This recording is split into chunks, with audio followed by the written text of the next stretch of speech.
Using the SSE workout, you can start getting fitter and burning fat or building muscle right away. But what if you want to become the next Arnold Schwarzenegger?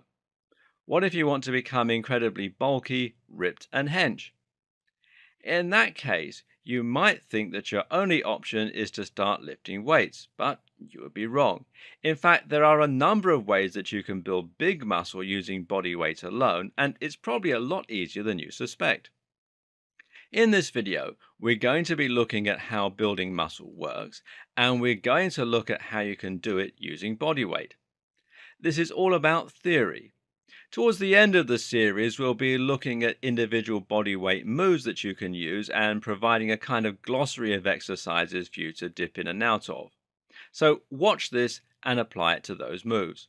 Although, to be honest, you can do most of this with just the regular few bodyweight exercises that you probably already know. So let's take a look at how to build muscle. Muscle growth in response to training is technically known as hypertrophy. Hypertrophy is what bodybuilding is all about, and if you're trying to look big and bulky, it's what you need to be all about as well.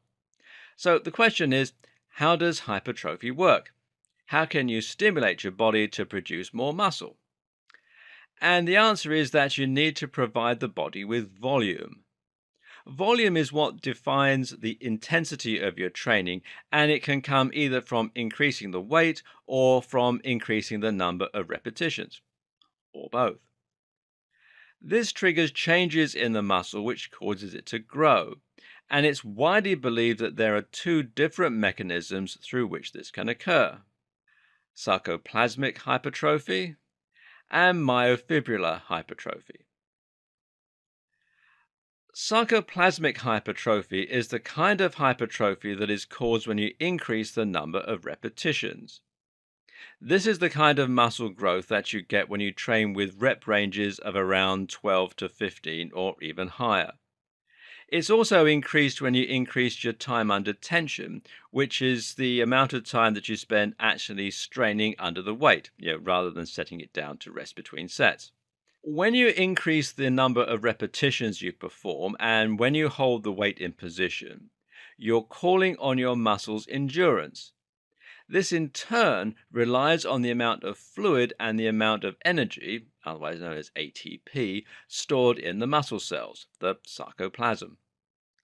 When you use this kind of training, it means that the muscle is constantly tensed and working.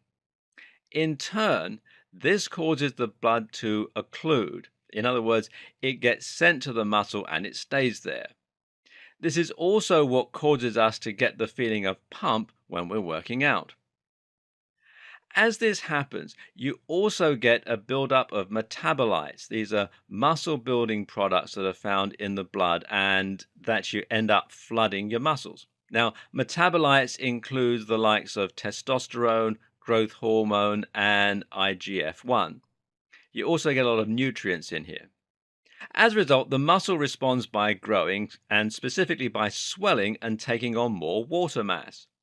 This gives the muscles a bigger, bloated look. They may be quite soft, but it's a great way to get big fast and to increase your ability to perform large sets of exercise. Okay, let's talk about myofibrillar hypertrophy. Because another thing that occurs as you train is that you create tiny tears in the muscle fiber.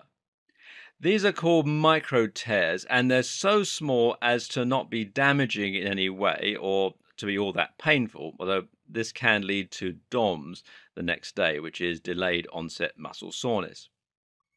What these micro tears can do, though, is to cause the muscle to appear damaged to the body, and that means it needs to get repaired.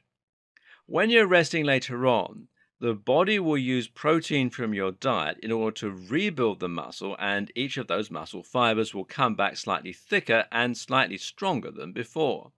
This increases size and strength, and the best way to trigger this kind of hypertrophy is by training with heavy weights. And this is how powerlifters will train, and it's how they manage to get very strong lifting a weight only a few times.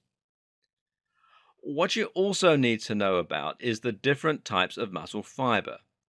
Your muscles have a number of different kinds of muscle fibers that make them up, and each has a slightly different role.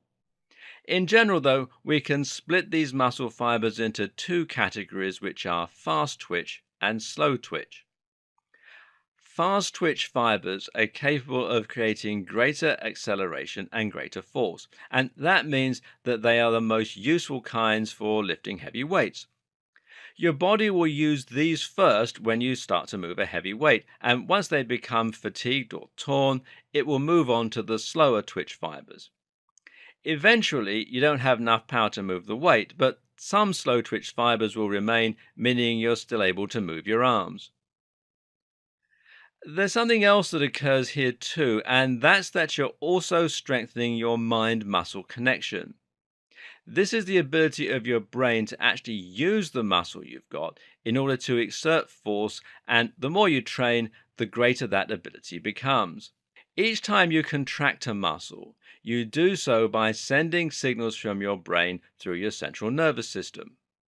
When that signal reaches the end of the nerve, acetylcholine is released across the neuromuscular junction, and this causes the muscle cells to fire.